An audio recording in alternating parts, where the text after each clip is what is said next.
What's up? How are you? Wow. Yesterday, I went to watch a film. The film was called The Mangrove 9, and it was an absolutely superb film. I recommend you to go and see it if you haven't already. I wasn't really sure what to expect at first. I was invited by the New Black Film Collective, the TNBFC. You can find their information online. They also have an Instagram page. So they invited me along to the screening of this film, and I headed over to Waterloo in London.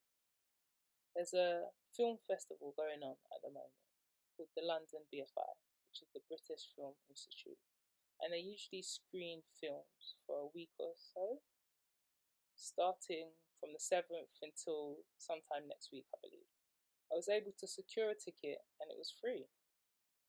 Initially, I was put on the waiting list, but then on Monday, I received an email stating that a ticket had become available.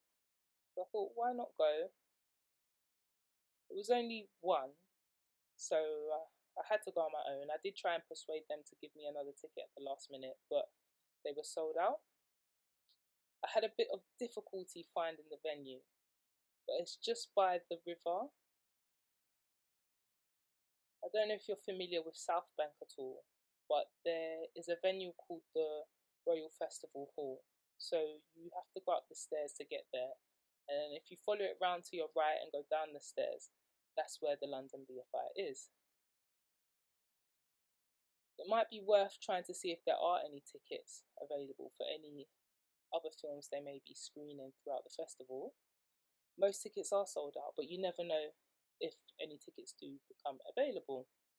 So anyway, back to the film and what it's about. Back in the 1970s, there was a lot of racial discrimination and tension from the police to the black community. They were often discriminated against, harassed, abused. Their houses were raided, businesses were raided. There was a man, a Trinidadian man. His name was Critchlow, and he decided to set up a Caribbean restaurant. This was to invite other black members of the community to a safe space, no matter where they were from, no matter what island, whether they were from Trinidad or Jamaica or another Caribbean island. They were welcome. They could come along, have food, some drinks, socialize with one another, and it was a nice, clean environment. So once this restaurant had opened, they were under heavy observation. There was this one police officer in particular by the name of PC Pulley, who often sat outside in an observation van. He honestly hated black people with a deep hatred. He set out to ruin Critchlow's reputation, his business. At the grand opening of the Mangrove, PC Pulley had approached Critchlow the following day, causing problems on the front doorstep, stating that he's involved in illegal activities, wanting to know what's going on, but Critchlow was adamant that he's done nothing wrong. He's a good person, he pays his taxes, just leave him alone. He also had the support of other black people in the community. They knew what the police were like, the attitudes they had towards black people, the discrimination they gave, and the trouble they caused. Time and time again, the Mangrove was raided, and eventually Critchlow had enough. He tried to seek some advice from his embassy. He even got in touch with his local MP. The police even. He made countless complaints, but it often was ignored. Critchlow was fed up. He had enough. He had a discussion with his peer by the name of Darkus. He was a member of the Black Panther Party. Darkus was totally against what the police officers were doing and suggested that Critchlow goes on a march, some sort of campaign, in a way to let the police know that we aren't going to stand for it anymore. We don't want any trouble. We just want to get on with our lives. Initially, Critchlow was really hesitant. He didn't want any trouble. He was worried about his business being shut down permanently. But Darkus persuaded him. The restaurant was so important to the community and reinforced the fact that this was something they needed to fight for. And not just for the restaurant, but for the community.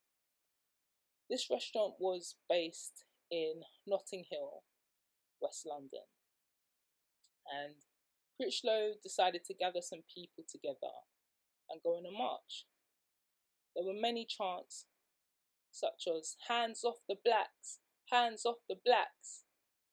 They also referred to the police officers as pigs. As they marched, they felt the solidarity, the togetherness and strength in numbers. Their intention was to protest outside numerous police stations within the area. In total, there are about 500 police officers that confronted the protesters. They were outnumbered as there was only about 120 protesters. It eventually took a turn for the worse. Violence broke out, placards were snapped and stolen, protesters were arrested. At this point, Critchlow wasn't really sure what to do. He was at a loss. The protest had turned from a peaceful one to one that was devastating. About 10 weeks later, the police officers arrested 9 members of the protests, hence why the film was called The Mangrove 9. Critchlow was one of the main leaders of this group, but there were other people. I can't remember their names. But there are many famous actors. They were all well aware of how racist the police were, how unfair the criminal justice system was. There was a constant battle between the police and the black community. Some members of the Mangrove Nine decided to represent themselves at trial. The trial lasted 11 weeks, 55 days, one of the two. There was a judge, jury, defendants, and the police officers.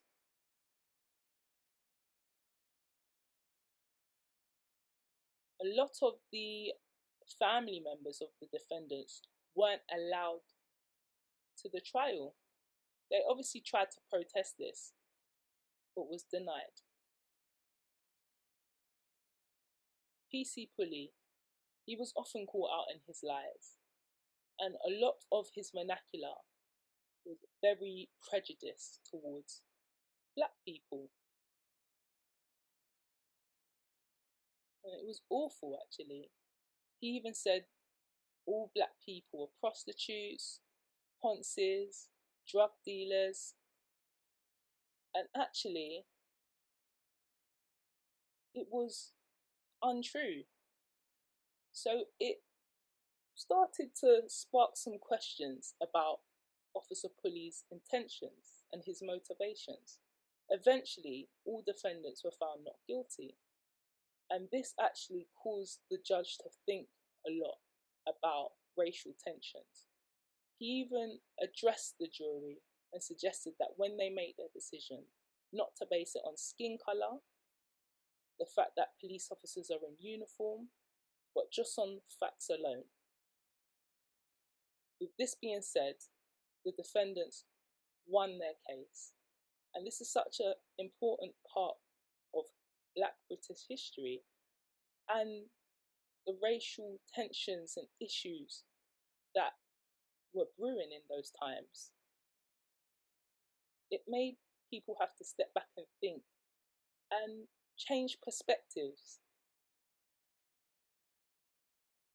Critchlow continued to run his business, but was constantly harassed by the police for 18 years.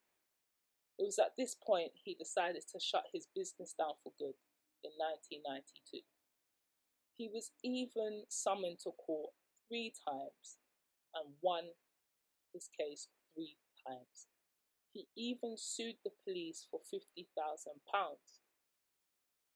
In the 70s, this was unheard of. It was such a large amount of money, and there were no other examples of anyone who had successfully sued the police for this amount of money. It's such an important part of our history, and it's worth watching. It's an amazing film. I would even watch it again. It's a really good film. Thanks for watching. Make sure you subscribe, like, and comment, especially if you want to see more content like this. This channel needs your support. Let's build the following. Subscribe, subscribe, subscribe.